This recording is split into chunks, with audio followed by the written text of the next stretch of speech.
dal leen ak jàmm yéen ñi nga xam ne saa yu ne rek yéen a ngi suivre seen bii di info 228 TV Sénégal di fi taataane lépp li nga xam ne moo di xibaar. gannaaw rek dañuy àddu daal di wax ci mbir mu doy waar ci kii ñiy dippee Badara Gadiaga gannaaw ay kàddu yoo xam ne yëkkati woon na ko fële ca TFM ci ab émission boo xam ne doon na ko def moom ak Amadou Ba bu Pastef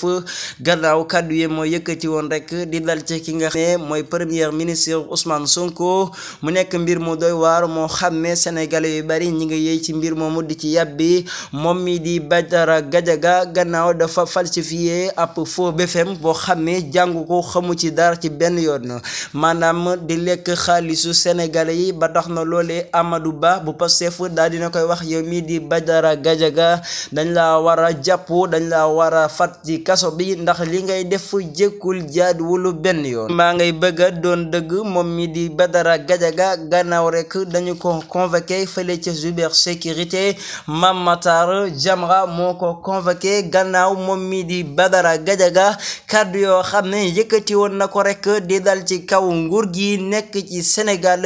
ba tax na falsifié faux BFM boo xam ne da ci lekk xaalisu nit ñi loo xam ne jàngu ko benn yoon moom mii di Badara Gadiaga ñoo ngi ko convoqué fële ci cybersécurité moom mii di Badara Gadiaga daal dinay war a wuyu ji Mame Matar Jamra bu cybersécurité gannaaw kàddu yoo xam ne yëkkati na ko di dal ci kaw nguur gi di premier ministre Ousmane Sonko di dal ci kawam yëkkati ay kàddu rek saay me rek muy yëkkati ay kàddu di dal ci kaw kii di Ousmane Sonko fële ca TFM gannaaw émission bi mu def ak Amadou Ba.